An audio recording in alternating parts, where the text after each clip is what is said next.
ya la presentación del tercer módulo. Hoy vamos a comenzar con el psicólogo Jorge Páez, quien ya se conectó acá con nosotros. Él nos va a hablar un poco sobre la psicología del equipo. Pedimos disculpas por lo tarde que estamos comenzando, pero la conferencia del día de hoy se prolongó. Entonces, adelante, Jorge, los micrófonos son todos tuyos.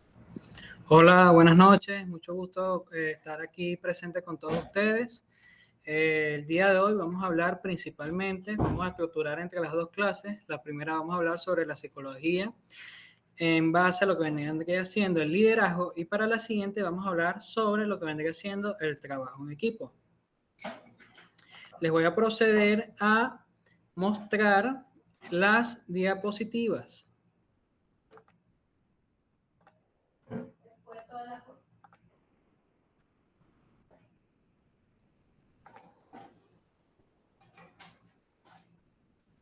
Me avisan si se logra, se están viendo las diapositivas.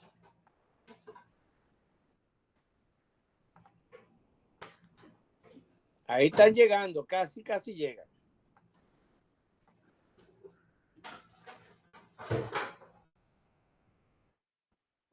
Está el video en un loop porque hay como dos. Ahí las ven. Ahí sí está mejor. Ajá. Sin embargo, no está en full screen, no está en pantalla completa. Ahora sí está bien.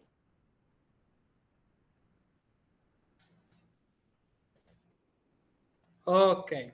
Primero que nada, vamos a hablar de lo que vendría siendo el liderazgo deportivo. El liderazgo deportivo se caracteriza por la capacidad que tiene una persona de influenciar y orientar a otro grupo de individuos. Esto principalmente tiene sus distintas funciones, ya que como líder también no solamente hay que entender qué lo caracteriza, sino también qué funciones debe cumplir. Un líder debe principalmente tomar decisiones, organizar a sus miembros y tener empatía a través de las herramientas de comunicación. Por ende, hay que entender que como una entidad deportiva, el liderazgo es un mecanismo que se utiliza con el objetivo de cumplir las metas de la institución. ¿Ok? El líder como tal es una herramienta que plantea una institución o una entidad deportiva. Ahora, ¿cuáles son las características fundamentales para ser un líder en el deporte? Bueno, es relevante saber detectar cuáles son los rasgos que hacen de una persona el candidato idóneo para liderar un equipo o entidad en el sector deportivo. A continuación, vamos a enumerar las características que debe reunir cualquier profesional para ejercer un buen liderazgo.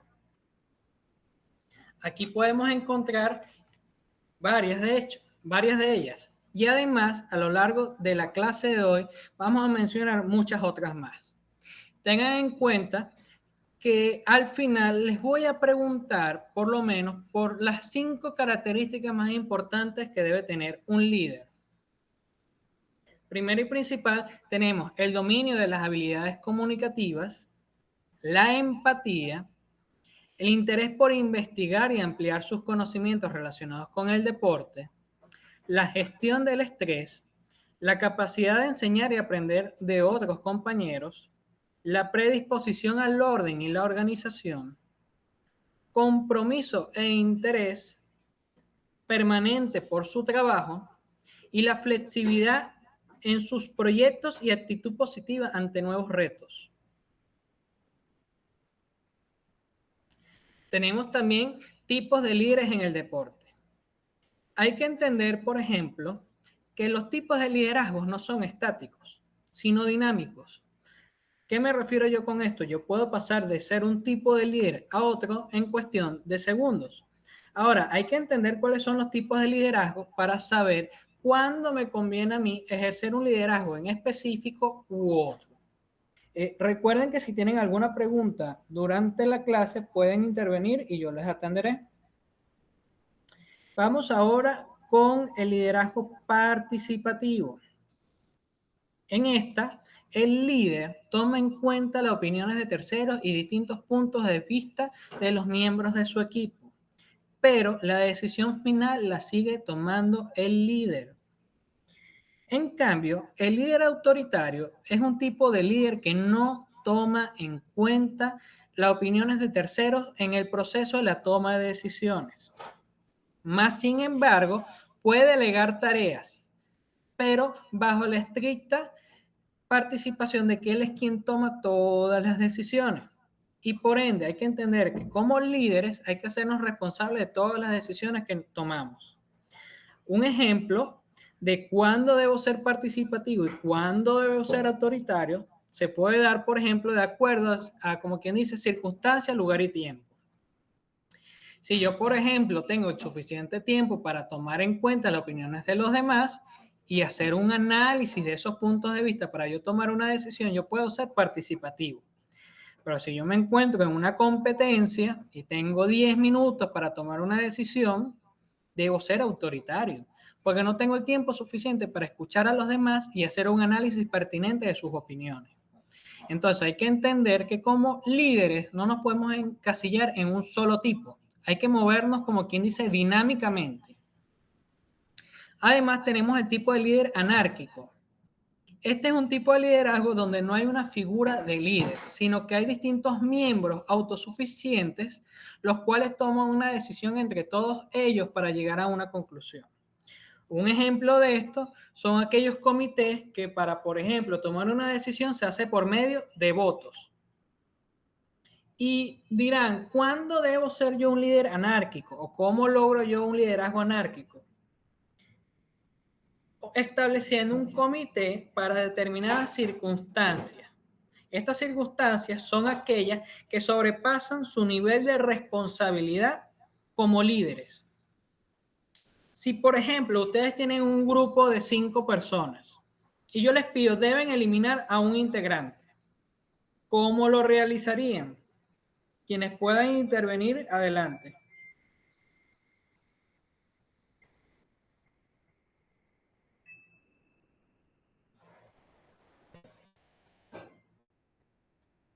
Los escucho. Carmencita tiene la palabra.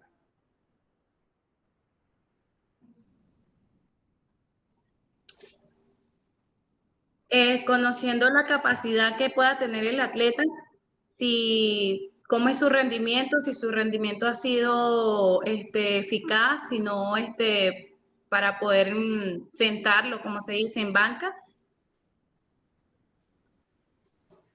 Ok, vuelvo a especificar el ejemplo por si no se entendió del todo. Ustedes están en un grupo de 5 personas. No hay un líder en dicho grupo y deben eliminar a un miembro. Lo más común es que para poder eliminar a ese miembro se haga a través de una votación. ¿Ok? Porque es una decisión que se escapa de sus responsabilidades. Es una decisión que se escapa de sus manos. Entonces, a través de la votación estamos ejerciendo un liderazgo anárquico, porque todos tenemos el mismo nivel de compromiso en esa toma de decisiones.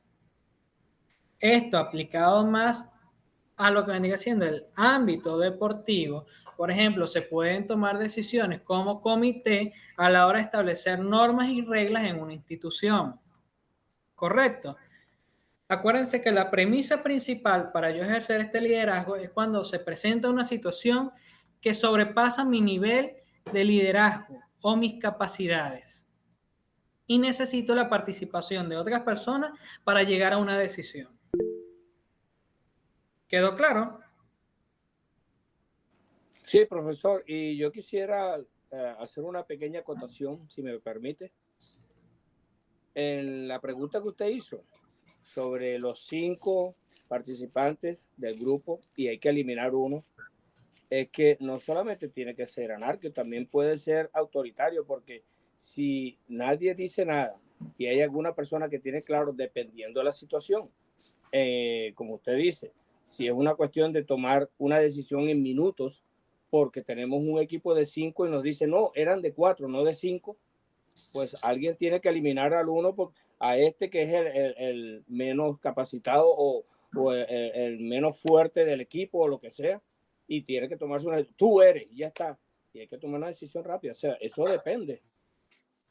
Claro, es por eso que yo les digo que el tipo de liderazgo va a depender de las circunstancias y del momento. Pero, por ejemplo, vamos a seguir tu explicación.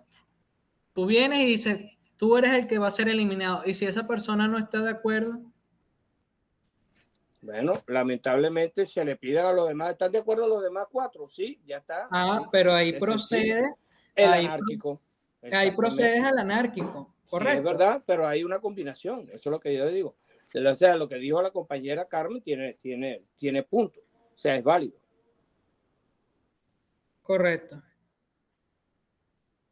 Ok, entonces espero que les quede claro que lo importante de estos tipos de liderazgo es que tienen que ser dinámicos, pasar de uno a otro dependiendo de las circunstancias. Ahora, veamos el siguiente título. Comprender que los entrenadores son líderes en los programas deportivos. Aquí hay que esclarecer que la principal figura de atención en lo que vendrían siendo los esquemas deportivos es el entrenador. ¿Por qué? Porque los entrenadores desempeñan diferentes funciones dentro de lo que vendría siendo una organización. Y debido a todas las funciones que los entrenadores cumplen, ellos terminan ocupando generalmente el rol de líder dentro de los programas deportivos. Ahora vamos a leer lo siguiente. Cuando el entrenador ocupa el rol de líder, debe comprender las variables que determinan el rendimiento deportivo. Una de las variables más importantes es el comportamiento de los deportistas. Esto es una invitación para que los entrenadores también tomen en cuenta, más allá de las variables físicas, también las variables psicológicas. Pero ahora vamos a proceder con la pregunta. ¿Cuál es el principal objetivo de un entrenador deportivo? Quienes se animen, que quieran responder esa pregunta, adelante.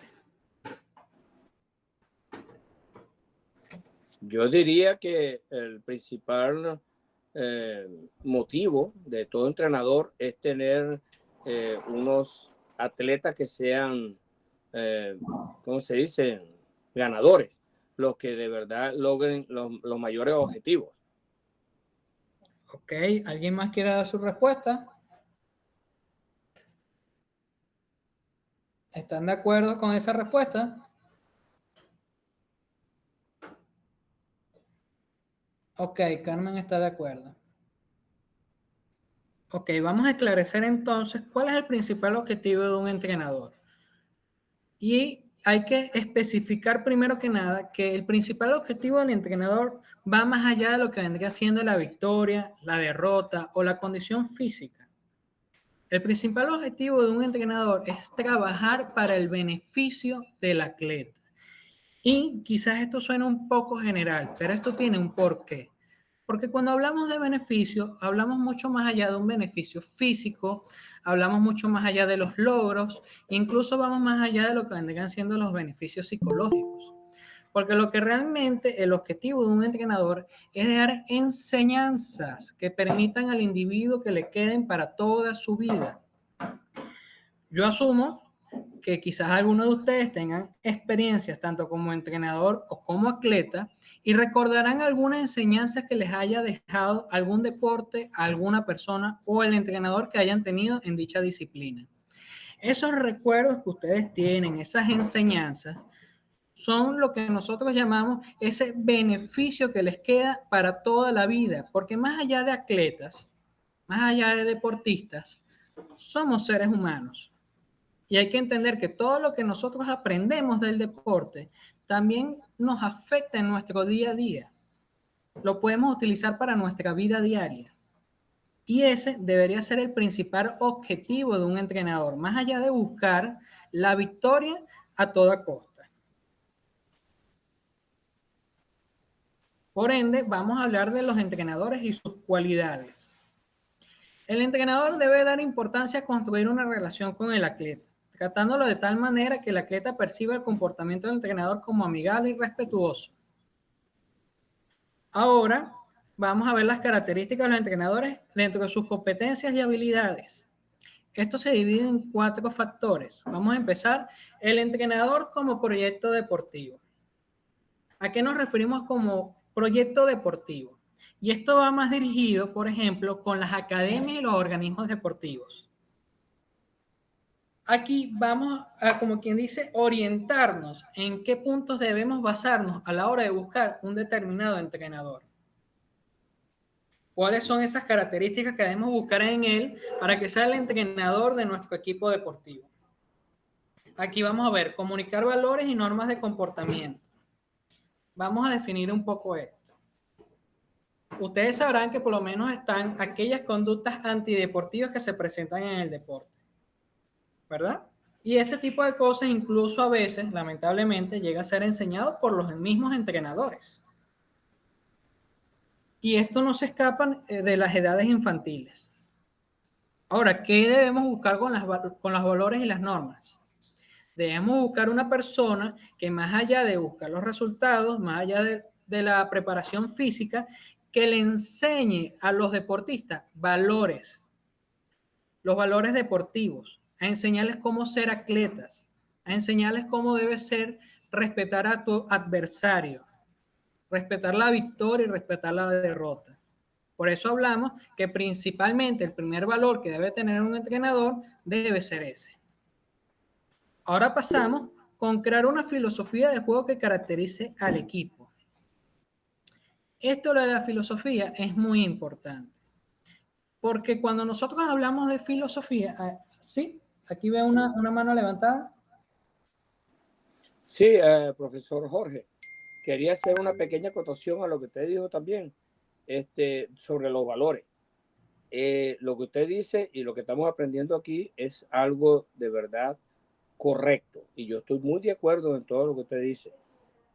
Sin embargo, quería decirle que yo vivo en otro país y he visto otros países que he vivido también y lamentablemente en este país que yo vivo, Estados Unidos, y en otros europeos, tienen otra mentalidad. A ellos no les importan los valores. A ellos lo que importa es ganar, destrozar a los otros países pequeños y así son la mayoría de las grandes potencias.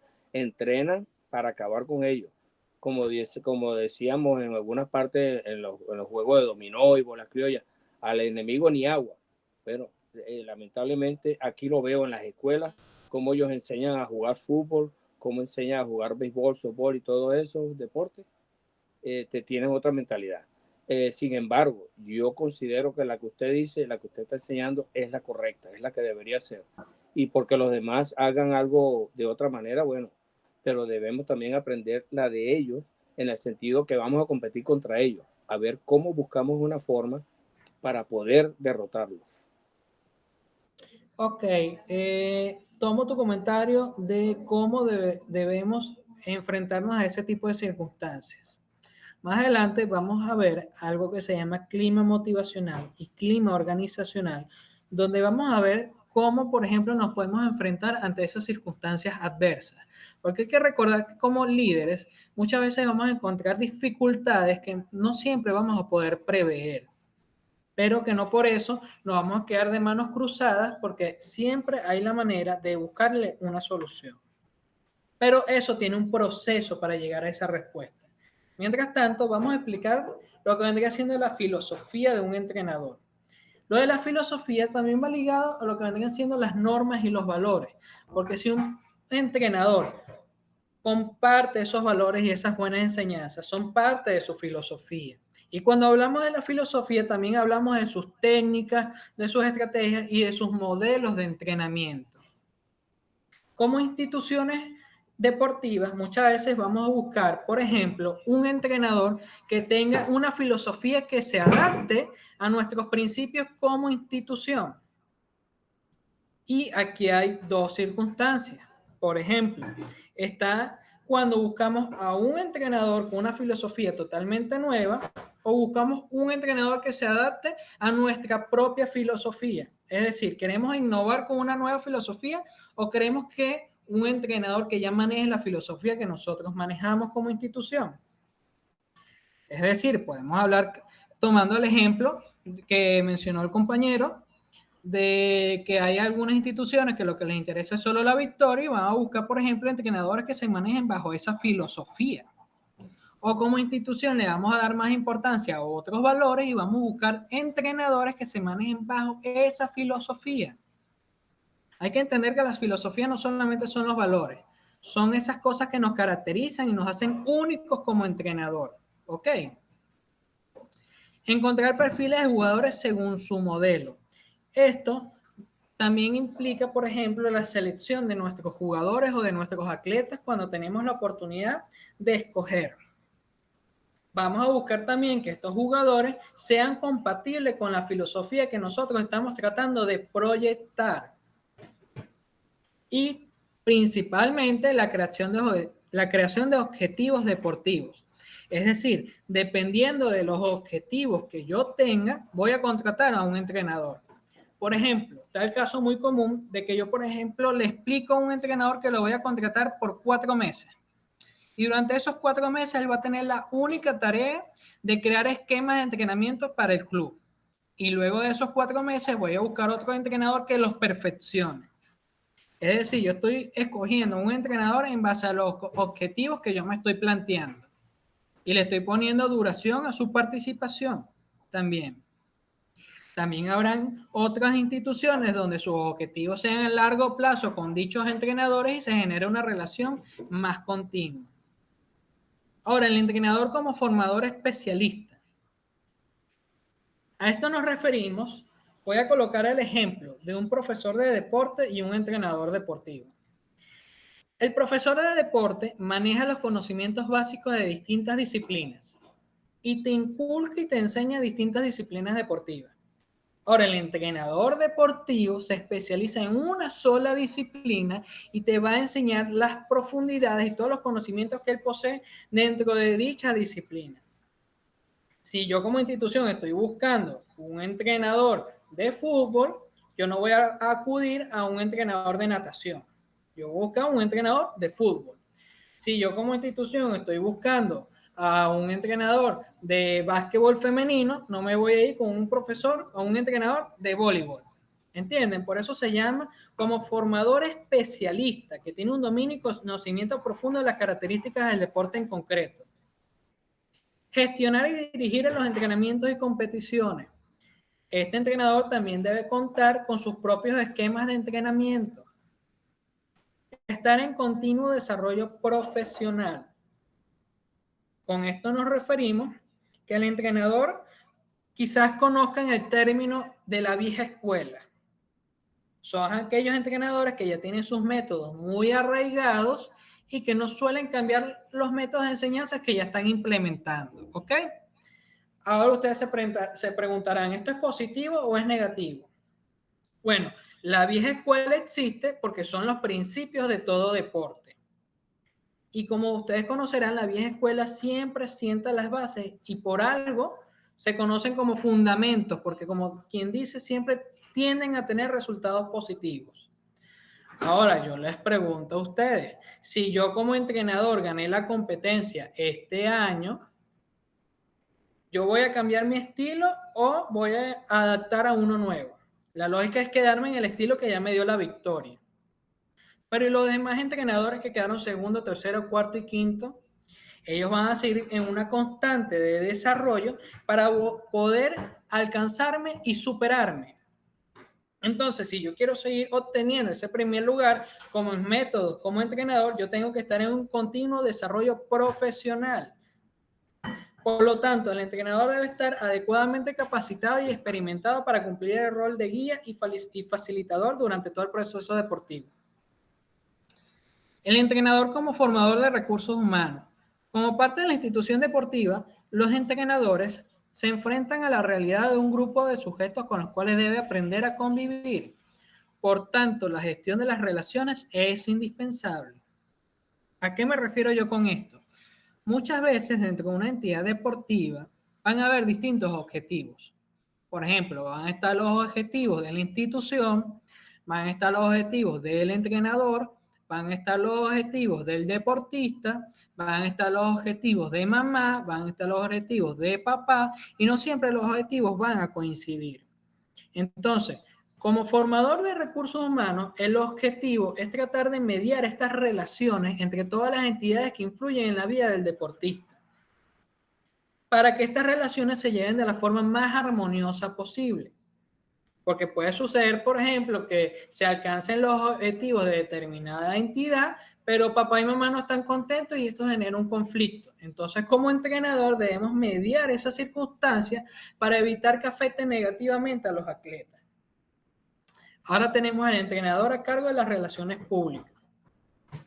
Como entenderán, el entrenador es la figura y el foco de atención de todo alrededor de lo que vendría siendo el equipo deportivo. El entrenador es responsable de compartir o difundir el proyecto deportivo con los socios del club, la sociedad y los medios de comunicación.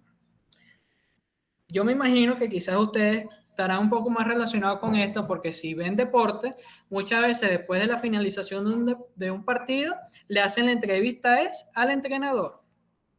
Y muchas veces le preguntan por qué perdió, por qué ganó, qué considera esto, qué considera de aquello. Y el entrenador debe tener una gestión emocional para responder de forma adecuada.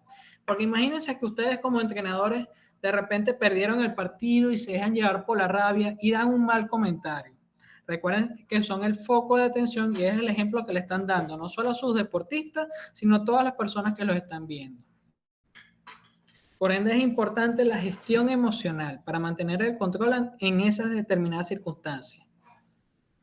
Y no solamente durante las entrevistas, porque acuérdense que el entrenador también es visto durante la competición y durante los entrenamientos. Ahora, la creatividad en el liderazgo.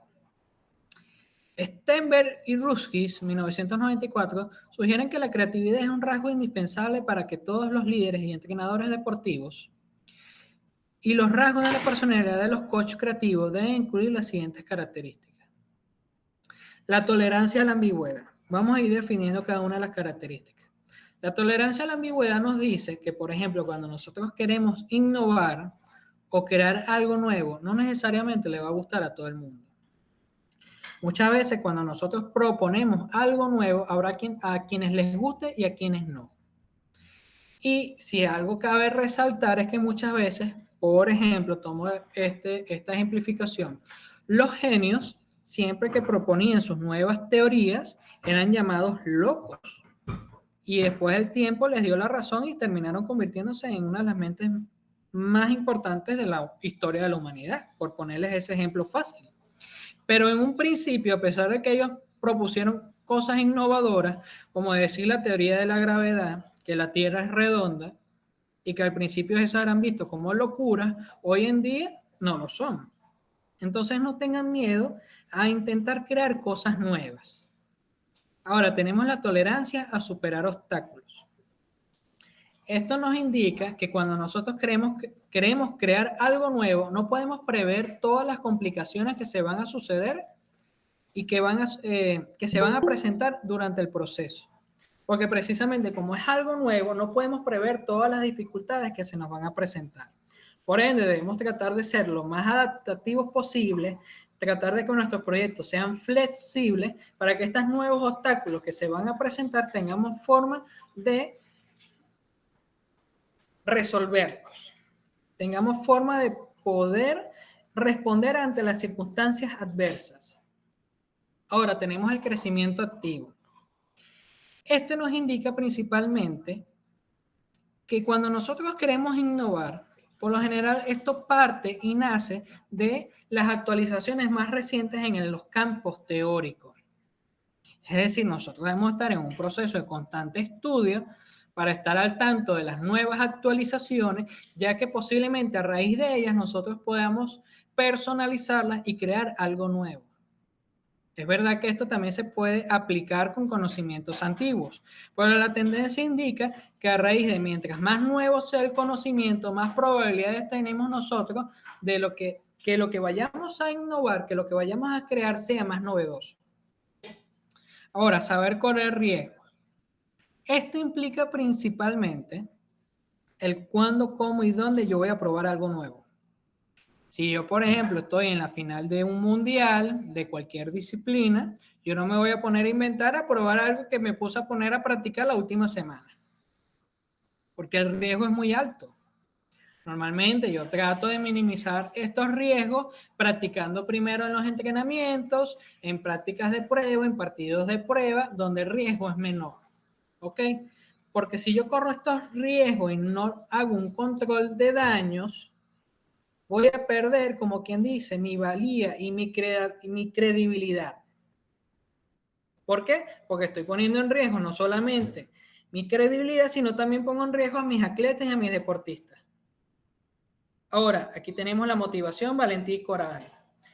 ¿A qué nos referimos con esto? Cuando nosotros estamos tratando de proponer algo nuevo, hay que tener confianza en nosotros mismos. Porque si yo les digo a ustedes, ya tengo una nueva teoría y se las explico, y el primero que llega y me dice, no, eso no es así, y yo, ay, es verdad, no, no es así. No tengo confianza en mí mismo para defender mi punto. Ante cualquier pero o ante cualquier comentario negativo, dejo el proyecto y no lo continúo. Necesito confianza en mí mismo. 1, para confiar en lo que yo estoy haciendo. 2, para ganarme la confianza de los demás y conseguir también su apoyo. Es decir, que se suba en mi barco de innovación, que vamos a ver a dónde llegamos. Pero para que la gente se quiera subir a mi barco, yo tengo que demostrar confianza. Entonces, como se puede observar, las características que se exigen en un entrenamiento son variadas. En un entrenador son variadas y complejas.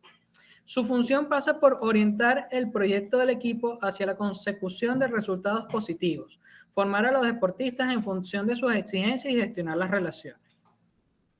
Entonces, ¿se acuerdan que yo les dije que les iba a mencionar las 5 características más importantes de un entrenador? Bueno, son las siguientes. La creatividad, que estamos hablando de ella. La adaptabilidad, que es lo que me permite a mí tener esa flexibilidad ante los distintos obstáculos que vaya a conseguir cuando quiera ser creativo. Mis herramientas de comunicación, esa es la tercera. ¿Por qué? Porque recuerden que la forma en cómo yo me comunico, no solo con mis atletas, sino con por lo menos los otros miembros de la institución, mi cuerpo técnico, mis compañeros, y etcétera, eso va a tener una influencia, un impacto. Entonces es importante que a la hora de comunicarnos tengamos eso en cuenta. También tenemos la toma de decisiones, porque acuérdense que lo que más caracteriza a un líder son las decisiones que toma y que debe hacerse responsable por aquellas decisiones que él toma. Y por último tenemos la característica de la evolución constante de sus procesos de enseñanza y aprendizaje. Es decir, un entrenador debe estar evolucionando constantemente la forma en cómo enseña y la forma en cómo aprende.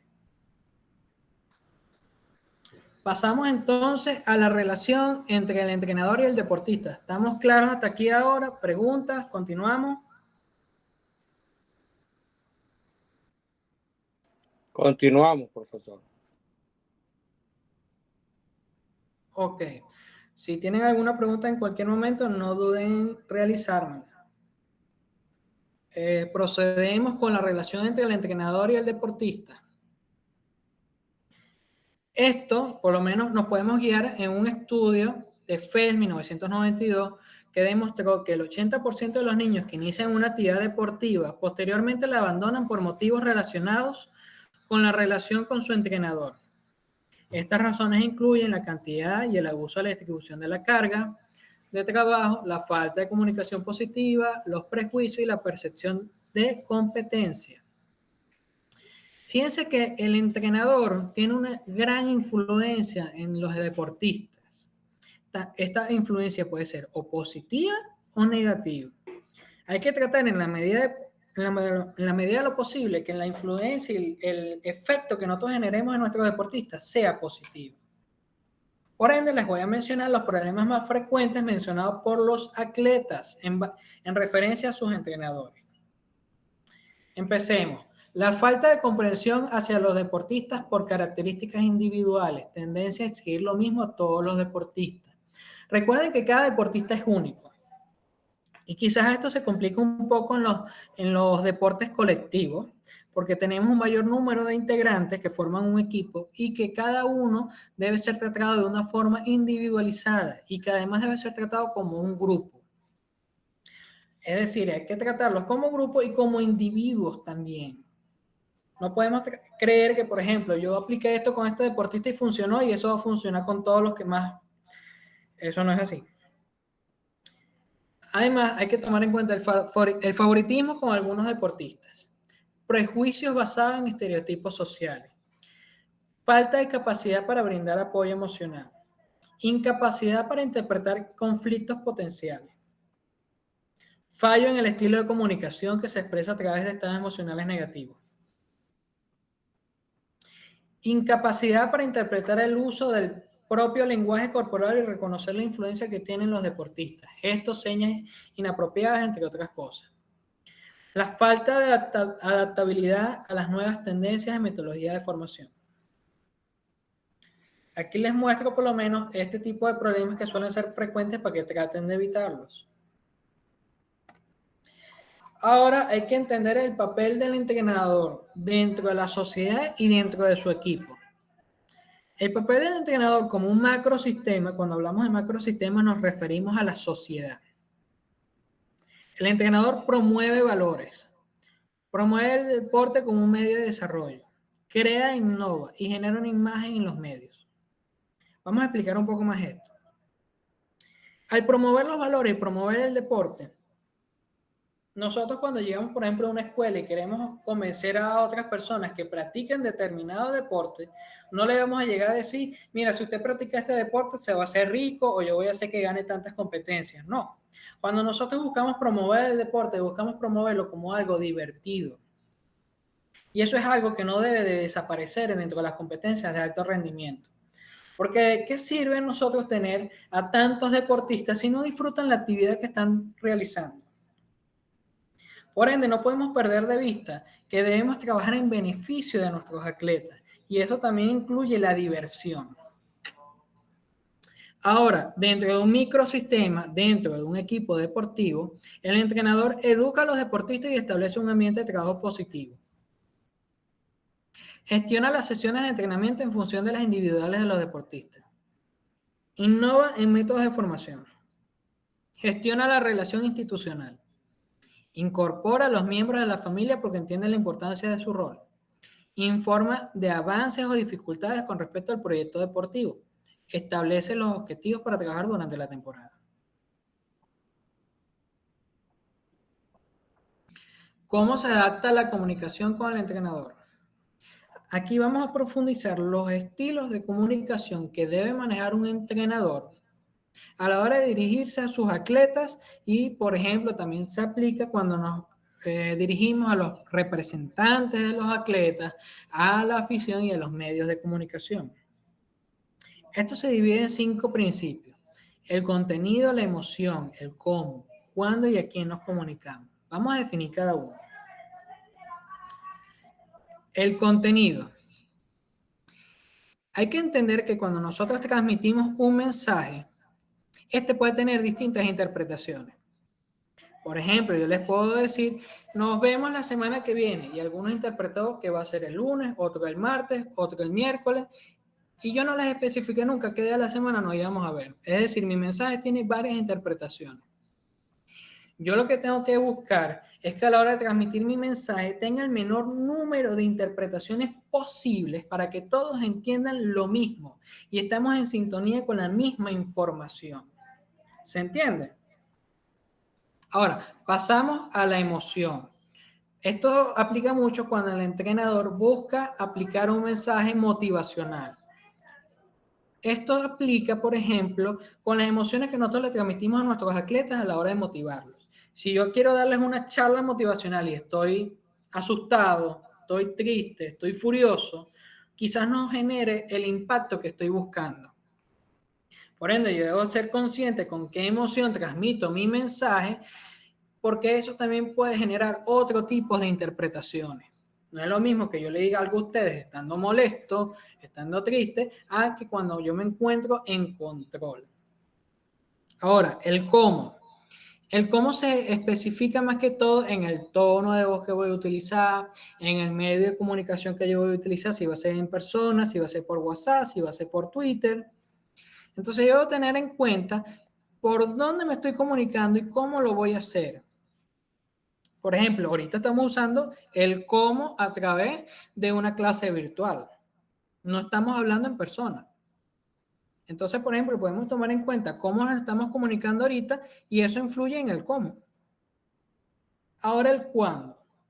El cuándo es importante porque dependiendo en qué momento nosotros demos la comunicación, esto puede afectar de una forma o de otra al deportista. Por ejemplo, hay dos circunstancias que hay que tomar de la mano a la hora de comunicarnos con nuestros deportistas. La primera es durante los entrenamientos y las competencias.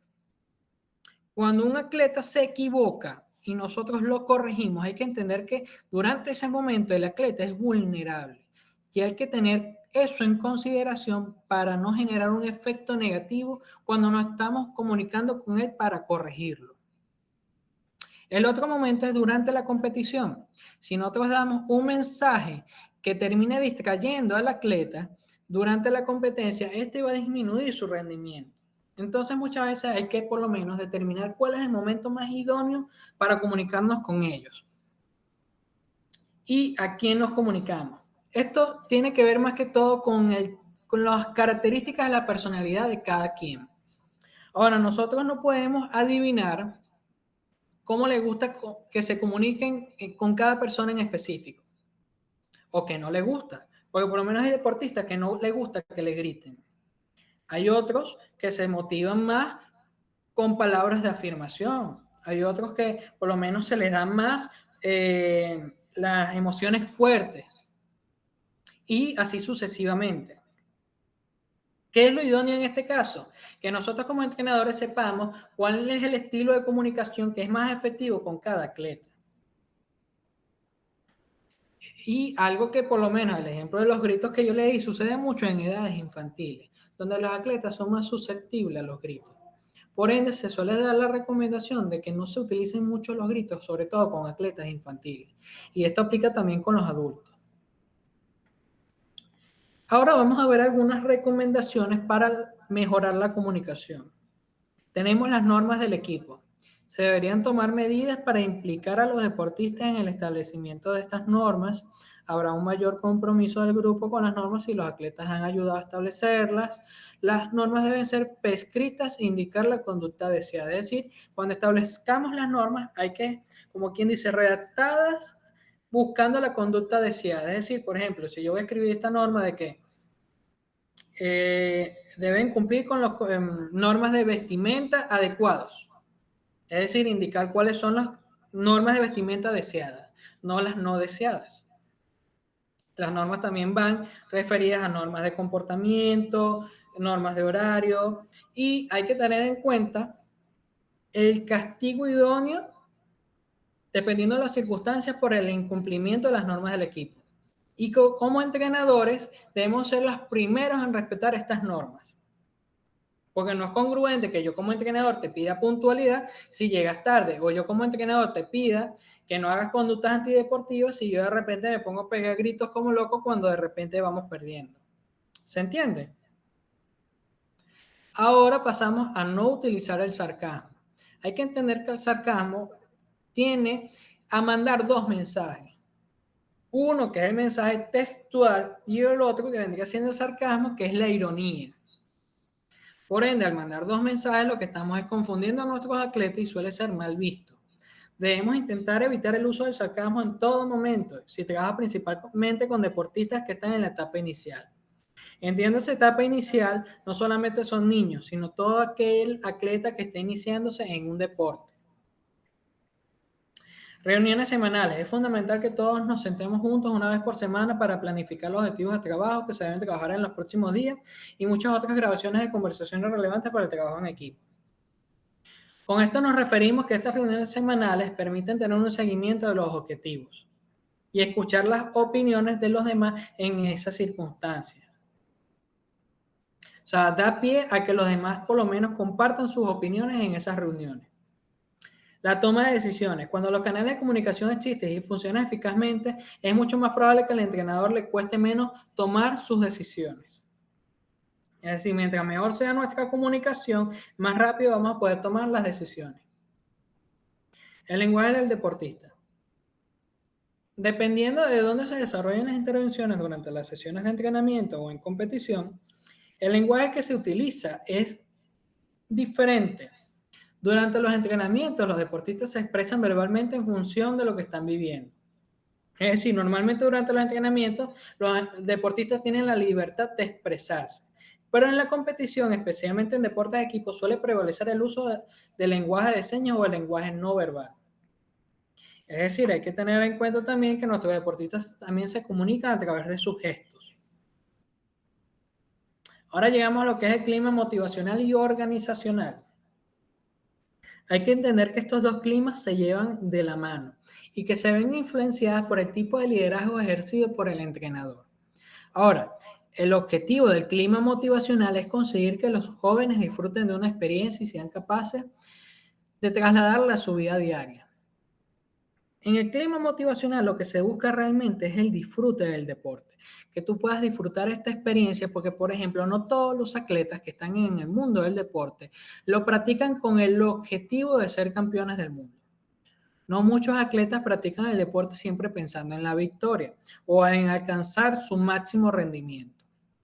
Por ende, el clima motivacional en una institución deportiva siempre debe ser orientada hacia el disfrute de la experiencia deportiva.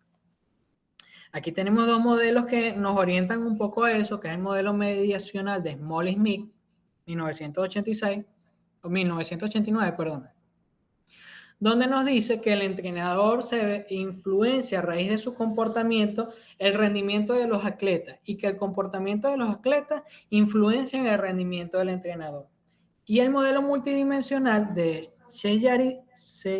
Cheyadurai, perdónenme la pronunciación, 1993, nos indica que el entrenador está en un constante proceso de aprendizaje, es decir, el entrenador aprende de los atletas y los atletas aprenden del entrenador. Ahora, podemos resumir el clima motivacional en las siguientes características. La forma en cómo se abordan los contenidos formativos, cómo se utilizan las recompensas y la forma en que el entrenador como líder valora los resultados de los deportistas. Es decir, nosotros podemos considerar o valorar los resultados de los deportistas de varios puntos de vista positivos, más allá de que si ganan o pierden. El cómo se utilizan las recompensas a raíz de si se logran o no los objetivos. Y la forma en que se abordan los contenidos formativos es la forma en cómo nosotros estructuramos los entrenamientos. Es decir, yo no voy a agarrar como entrenador y, por ejemplo, yo quiero que mis atletas mejoren su resistencia y yo los pongo a trotar durante 2 horas y ya. Hay muchas formas en cómo yo puedo implementar los entrenamientos y que estos sean más divertidos, menos monótonos. Esto no solamente tiene una influencia positiva en los atletas, sino que también influye positivamente en su rendimiento, al innovar en nuestras técnicas de formación. Ahora tenemos el clima organizacional. El clima organizacional se refiere a la percepción objetiva que tienen los miembros de una organización respecto a su funcionamiento. Se refiere a las características permanentes que influyen y determinan los rasgos de personalidad de los miembros. Vamos a decir esto en español. Es lo que yo opino de la institución donde yo estoy.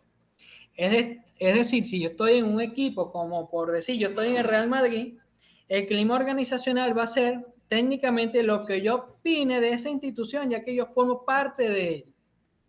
Es decir, si yo estoy, por ejemplo, en Arroceritos de Calabozo, el clima organizacional va a partir de la opinión que yo tenga de la institución a la cual yo pertenezco. Ahora, el estilo adoptado por la figura responsable, es decir, el entrenador, influye en los climas, ya que el entrenador genera la estructura, la política de gestión y el tipo de relación entre los miembros. Hay que entender que la relación que hay entre los miembros de una institución también afecta a los climas. Y ahora pasamos a la evaluación. La imagen que me estoy guiando de esta imagen para que me sigan en el hilo. La evaluación es lo que yo opino de la institución. Y si mi opinión termina en insatisfacción o satisfacción, va a repercutir en mi permanencia en el deporte. Es decir, si por ejemplo, yo estoy muy contento y agradado en la institución deportiva donde yo estoy, ¿qué es lo más probable que suceda? que yo continúe en la institución, que yo continúe practicando deporte y que eso genere beneficios a mi vida. Ahora, si yo estoy insatisfecho en la institución donde yo estoy, ¿qué es lo más probable que va a suceder? Yo me salgo de la institución, busco otra que sí tenga un mejor clima, o lo que puede suceder al final, que también es peor, que el atleta deje la práctica deportiva, porque esa puede ser una de las consecuencias si se maneja un mal clima. Ahora, hay que tener en cuenta los agentes externos o distractores. Son todas aquellas circunstancias que distraen al deportista. Llámese pareja, llámese amigos, llámese papá y mamá, llámese, pare de contar. Ahora, ¿por qué menciono esto como agentes distractores? Ya que estas entidades tienen que tener en cuenta la participación de los círculos sociales de los deportistas, ya que si la organización reduce en la medida posible los agentes distractores, el deportista se concentra más en su formación. Pero cuando esas entidades socializadoras pasan a ser un distractor, cuando generan una influencia negativa en el atleta. ¿Se entiende? Ahora, una organización puede tener un buen estilo de liderazgo, un buen clima, y no por eso garantiza que tengan resultados positivos. En resultados positivos me refiero a victorias y derrotas, pero sí mejora la calidad y la experiencia que se vive en la práctica deportiva. Por lo tanto, dentro de las instituciones, los climas se entienden como parte de un proceso, de un proyecto a largo plazo. ¿Preguntas? Bueno, es bastante información para absorber. Yo creo que pudiéramos continuar. De verdad que muy interesante todo. Gracias, profesor. A la orden. ¿Los demás cómo van? Fino. Vamos a hablar de una herramienta que está ligada a lo que es el clima motivacional y el clima organizacional. Este es el organigrama. Esta es una herramienta que se suele utilizar para entender cuáles son las funciones y características de cada miembro dentro de la institución. Es decir, para yo tener un mejor clima organizacional y motivacional, es importante que tanto mis atletas como los miembros de la organización y los padres y representantes sean conscientes de la función que ejerce cada entidad dentro de la organización. Este es un ejemplo de un organigrama de un equipo de fútbol. Aquí vemos al presidente, vicepresidente, tenemos por lo menos los servicios médicos, preparación física, el departamento de psicología, el departamento de nutrición, quién es el entrenador del primer equipo. Entonces, esta es una herramienta que tiene que estar a la disposición no solamente de los miembros de la institución, sino también para los atletas y padres y representantes. Que sea de fácil acceso. ¿Por qué? Porque ellos así determinan, por ejemplo, ante determinadas circunstancias, con quién debo dirigirme. Porque aquí no solamente va a salir los departamentos, sino también los nombres de las personas encargadas de cada departamento. Entonces, si yo necesito ir a nutrición, yo sé que nutrición está bajo el cargo de Judy García. Entonces, si yo tengo un problema o me interesa alguna información respecto a ese departamento, yo me dirijo directamente a Judy García. ¿Y qué estoy haciendo? Agilizo los medios de comunicación, porque entonces la persona va directamente con la persona con quien necesita hablar. Entonces, por ejemplo, los atletas necesitan una ayuda psicológica, el que ellos sepan quién es el psicólogo del equipo y dónde se encuentra y cómo pueden hablar con él, eso agiliza los medios de comunicación. Y el organigrama precisamente cumple esa función. Ahora vamos a hablar de otro tema, que es el trabajo multidisciplinario. Fíjense que en el organigrama anterior vimos muchos departamentos. Ahora vamos a leer la definición.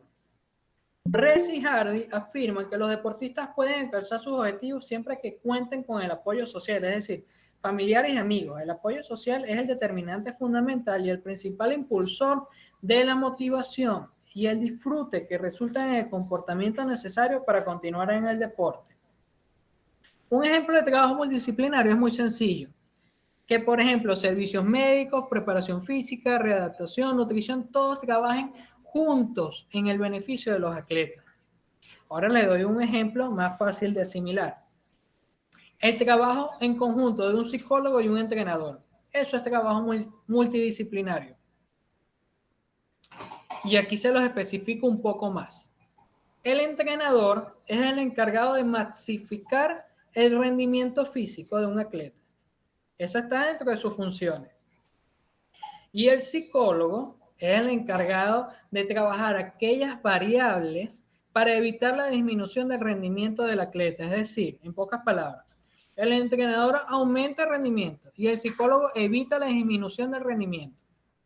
Un ejemplo sencillo, el entrenador va a buscar aumentar la resistencia de su deportista. Eso es aumentar el rendimiento físico. El psicólogo va a trabajar variables para que el atleta sepa manejar el estrés, para que en situaciones estresantes su rendimiento no disminuya. Entonces estamos viendo el trabajo de dos profesionales distintos que se ponen bajo un mismo objetivo, el beneficio del atleta. Piensa que siempre hablamos es trabajar para el beneficio del atleta, no para que el atleta gane, no para que el atleta sea más fuerte, que pueda correr más, no, es buscar su beneficio. Ahora, hay que tomar en cuenta los capitanes de equipo. Cuando somos entrenadores, muchas veces vamos a coger un capitán de equipo. Y hay que entender que el capitán de equipo es un representante directo del entrenador dentro de la cancha o dentro del entrenamiento. Es decir, cuando el entrenador no está dentro de la cancha, su representante más directo es el capitán. Los capitanes de equipo ocupan un lugar que les permite la regulación del equipo en pos de sus metas, dada su posición dentro de las estructuras del equipo, sean estos colectivos o individuales. Es decir, un ejemplo de un capitán en deportes individuales, por ejemplo, vamos a hablar de que nosotros tenemos distintas categorías. Y yo pongo como capitán a mi jugador de ajedrez de la categoría sub-18. Él va a ser el capitán de los otros jugadores de ajedrez de las categorías inferiores. ¿Por qué escoge de la sub-18? Para justificar mi elección, porque suele ser el que tiene mayor edad mental y que tiene más maduración. Y que los demás jugadores de ajedrez de las categorías inferiores lo van a ver como una figura de apoyo. Porque hay que entender que el capitán también es una figura de apoyo emocional. Ellos influyen de manera decisiva en la maduración del equipo, el control emocional y del comportamiento, durante los entrenamientos y la competencia, y de igual modo en las condiciones trascendentales de la competencia. Hay que intentar que las responsabilidades del capitán sean manejables por él y no les desborden las responsabilidades para que no le afecte su rendimiento individual. Es decir, no sobrecargar al capitán. Para esto hay que tener en cuenta la edad y que el capitán no esté en una situación comprometedora entre el entrenador y sus compañeros. Es decir, es bueno que nosotros tengamos una lista de al menos 5 candidatos a capitán, porque muchas veces nuestro capitán número 1, vamos a llamarlo así, puede estar pasando por una situación emocional complicada y de repente en ese momento no se encuentra dispuesto para ejercer sus roles como capitán. Y pasamos al capitán 2 y así sucesivamente. En un estudio realizado por García en capitanes de remo, encontramos las siguientes características resaltantes. Las cualidades personales de los capitanes no determinan el surgimiento del liderazgo. ¿A qué me refiero con esto? Las características de la personalidad no están ligadas con el surgimiento de un líder. Es decir, yo puedo ser una persona tímida, introvertida, temerosa y aún así ser el líder más significativo para el resto de mi equipo. ¿Por qué? Porque la personalidad no dictamina quién puede ser líder y quién no.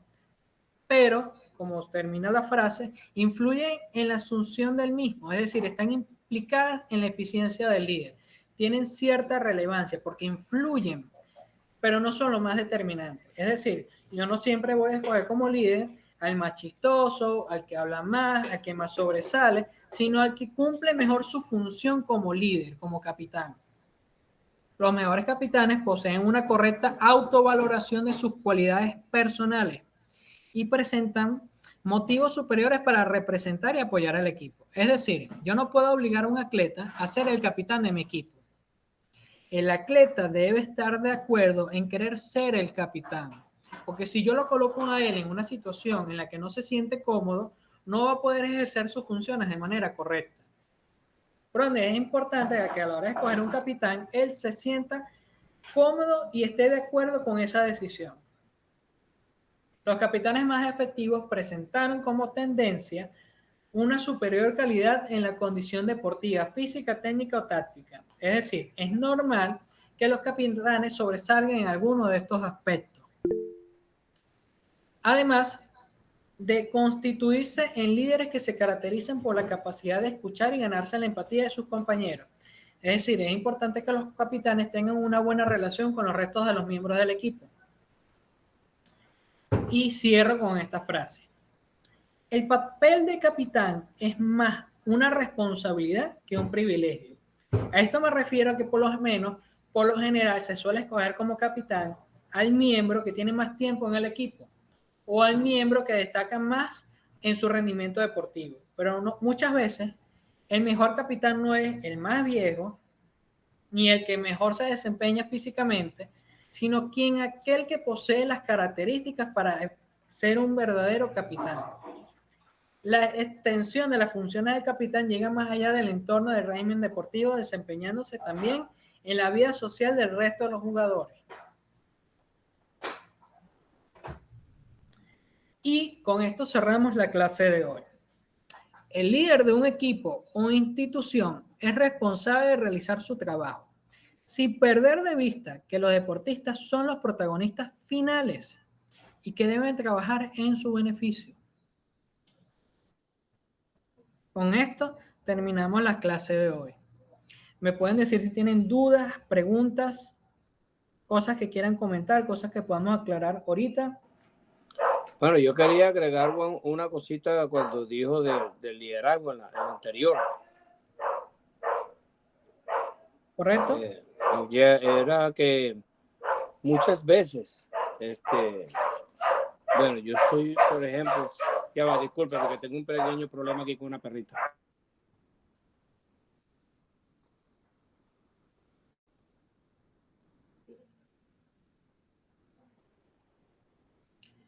También está disponible un material de lectura en la plataforma, ya se encuentra subido. El material de lectura es un complemento a la clase que vimos hoy.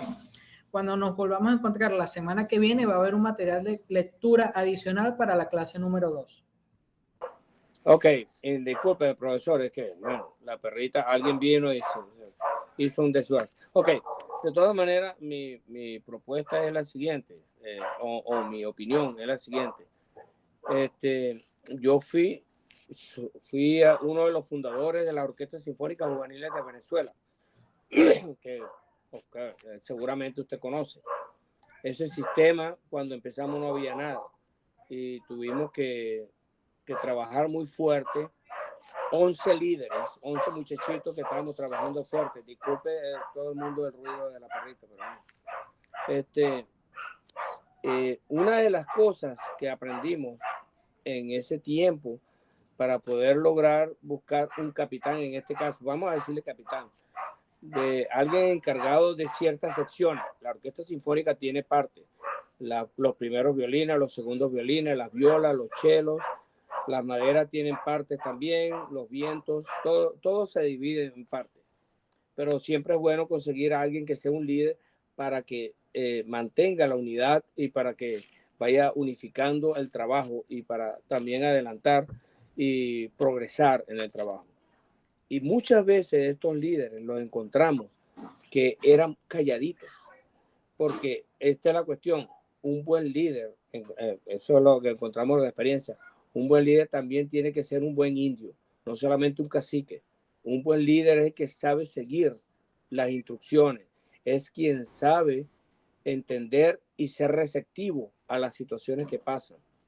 Entonces yo quería agregar esa parte, como nada más, no solamente, aquella persona se ve que es positiva y puede incentivar a estos muchachos, vamos, ese va a ser líder, ese va a ser capitán.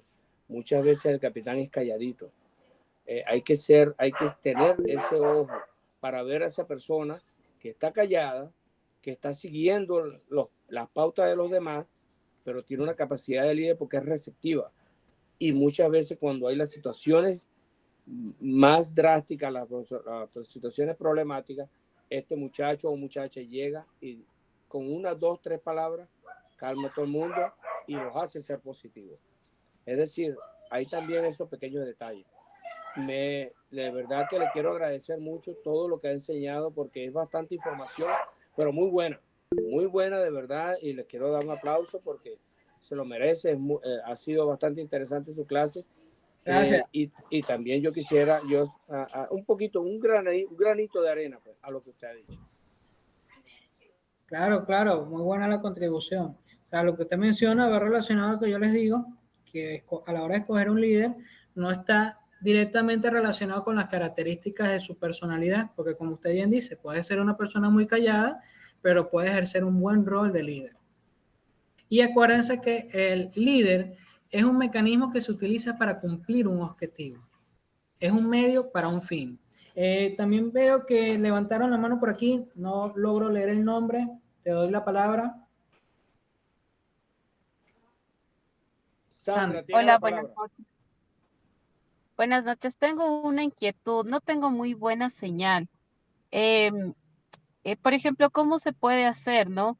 Estamos hablando de los líderes y todo. ¿Qué pasa en un grupo cuando hay los niños que quieren ser líderes y ellos involucran a todos los demás para que hagan las cosas a su disposición? ¿Cómo debe actuar el entrenador? O sea, una medida de cómo manejar esta situación para que los supuestos líderes dentro de los grupos, o sea, prácticamente ahorita vemos que debe ser un capitán, una persona, el más responsable y todo, más no el que es más chistoso, el todo. Entonces, ¿cómo podemos hacer en esa parte para manejar esa situación? Porque a raíz de eso, inclusive empieza a haber el bullying entre los deportistas por estos líderes de los grupos que hay en lo que son deportistas. Claro, así como tenemos aquellas personas que tienen una influencia positiva en los demás, también podemos encontrar atletas que tengan una influencia negativa en nuestros demás atletas. Ahora, ¿cómo manejamos esta situación? Aquí cuando hablamos de clima organizacional, también tenemos que tomar en cuenta que aquí es donde se establecen las normas y los valores de la institución. Esas normas y valores sirven como reglas a seguir para que nuestros atletas sigan esas conductas. Ahora, cuando hay un incumplimiento de esas reglas es cuando viene el castigo. Por ejemplo, yo cuando estaba en una academia de fútbol, yo me acuerdo que un castigo era que aquellos que faltaban a los entrenamientos no participaban en los torneos, ¿verdad? Eso era una academia de fútbol. Pero ¿qué pasaba en esta institución? Igualitos los metían. Es decir, la institución no cumplía con sus propias normas y reglas que ellos implementaban. Entonces es importante que cuando nosotros pongamos normas y reglas, que son las que controlan este tipo de circunstancias, nosotros también debemos de cumplirlas, no solo nuestros atletas, sino nosotros como institución. Esto dentro del clima organizacional. Y a la hora de saber escoger un capitán, aquí nombramos varias características que se toman en cuenta a la hora de escogerlos. Aquellas personas que tengan una correcta autovaloración, que tengan una buena relación con los demás miembros del equipo, que tengan esa motivación para querer ser capitanes y que entender que ser capitán no es un privilegio, es una responsabilidad. ¿Y cómo aclaramos esto? Mencionándole a nuestros atletas cuáles son los deberes y las responsabilidades que debe cumplir un capitán. Porque si nuestros atletas son conscientes de lo que debe y no debe hacer un capitán, van a empezar a guiarse a través de esas conductas. Entonces, así podemos, como quien dice, a través de las normas y reglas, minimizar los daños y a su vez mencionar la conducta deseada que estamos buscando. Y también hay que mencionar que por encima de los capitanes de equipo se encuentra el entrenador. Entonces es bueno aclarar, como quien dice, este nivel jerárquico, que siempre va a estar por encima el entrenador y una extensión de él va a ser el capitán, alguien que represente los valores de ese entrenador. ¿Eso más o menos aclara tu duda, Sandra? Sí, muchísimas gracias. Con eso estoy más clara. Muchas gracias. Vale, igual si necesitan una explicación más profunda, si tienen más dudas, me las pueden decir y seguimos hablando del tema.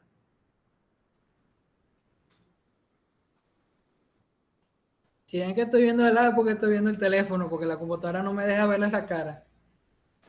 Exactamente. Muchísimas gracias, profesor. De verdad que muy interesante todo. Es bastante información, pero es muy buena toda. Y de verdad que aquí estamos aprendiendo bastante. Lo que es que tomar un poquito de tiempo para diluir toda la información.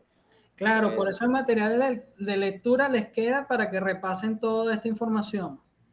Acuérdense que lo más importante a la hora de tener estas clases es que la interacción que tengamos ustedes y yo, para yo aclarar sus dudas, sus preguntas y que ambos, yo aprenda de ustedes y ustedes aprendan de mí.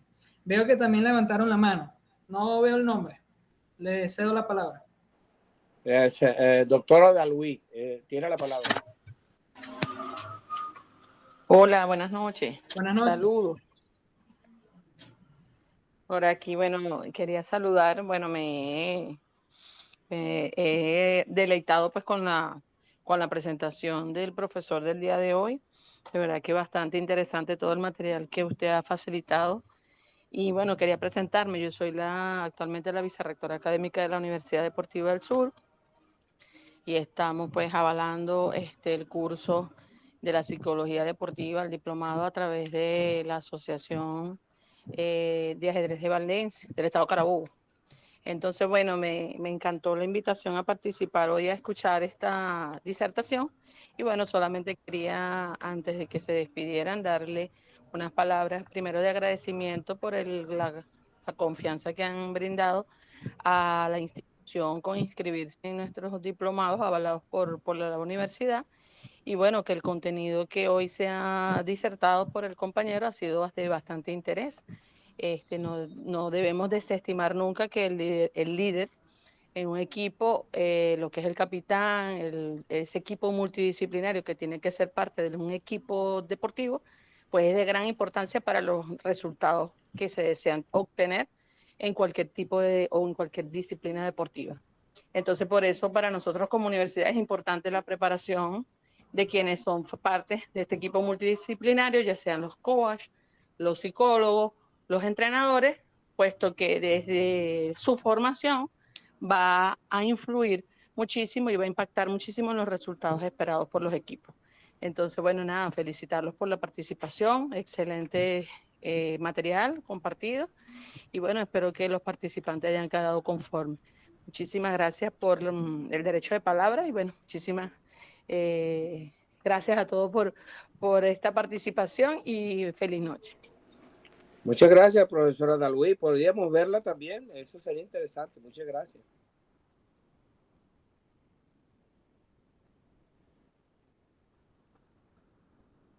No se te escucha. Un abrazo. Para finalizar, antes de que se retiren, les voy a decir cuál va a ser su primera actividad evaluativa.